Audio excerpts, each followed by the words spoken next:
और वो बड़े मगरमच्छ अब तक कहाँ हैं? जिसको चोरी करनी चोरी करेगा। मैं बार बार कहता हूँ, ये पेपर लीक का मसला, ये करोड़ों में जो पेपर खरीदे जाते हैं, ये कोई छात्र नहीं कर सकता।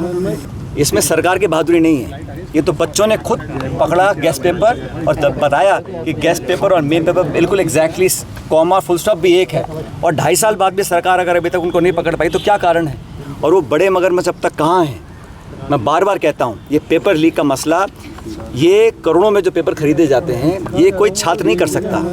मध्यम वर्ग का गरीब बच्चा बच्ची 20-50 करोड़ देके पेपर नहीं खरीद सकता। ये तो बड़े बड़े कोई संस्थाएं, इंस्टीट्यूट्स हैं जिन्होंने मिलकर इस पेपर को खरीदा और फिर लोगों तक पहुंचा। और ये जो पेपर लीक पकड़ा भी गया है, इसमें सरकार की बहादुरी नहीं है। ये तो बच्चों ने खुद पकड़ा गैस पेपर और तब बताया कि गैस पेपर और मेन पेपर बिल्कुल एग्जैक्टली कॉमा फुल स्टॉप भी एक है। तब जाके जब एक्सपोजर हुआ, जब उनको लगा कि हमारी फजीयत होगी, तब जाके इसको पेपर को कैंसिल किया गया। और इतने सारे लोग राजस्थान में पकड़े गए थे, सीकर में पकड़े गए थे, उन पर चार्जशीट क्यों नहीं, FIR क्यों नहीं, क्यों उनको छोड़ दिया गया? तो सरकार भी, राजस्थान सरकार को भी जिम्मेदारी को समझना पड़ेगा। महाराष्ट्र में कई प्रकरण सामने आए, लेकिन राजस्थान में हमेशा हमारा नाम आता है। क्यों आता है? कौन वो लोग हैं? और 2.5 साल बाद भी सरकार अगर अभी तक उनको नहीं पकड़ पाई तो क्या कारण है? और क्या विश्वास हमें है कि अगले 2 साल में पकड़ लेंगे?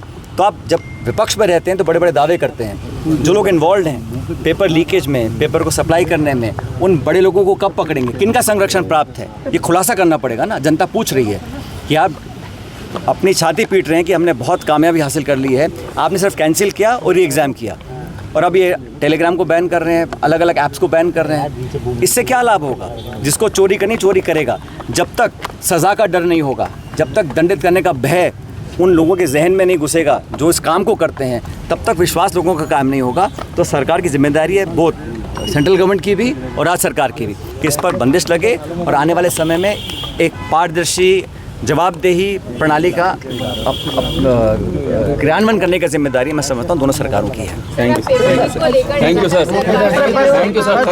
टीएमसी वाला टीएमसी साइड में हटो। ये जो लगातार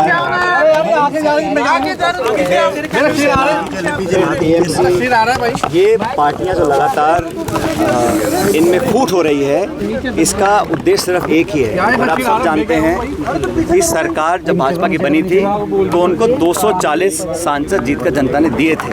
240 सरकार चलाने के लिए उनका कोalition NDA का बन गया, सरकार चल रही है। सरकार चलाने के लिए उनको 2/3 बहुमत नहीं चाहिए, लेकिन एक मैंडेट जो आपको नहीं मिला, एक मैन्युफैक्चर्ड मैंडेट आप बनाना चाहते हैं। आप अलग अलग पार्टी के सांसदों को लेकर बिल पारित करना चाहते हैं। और कौन से बिल?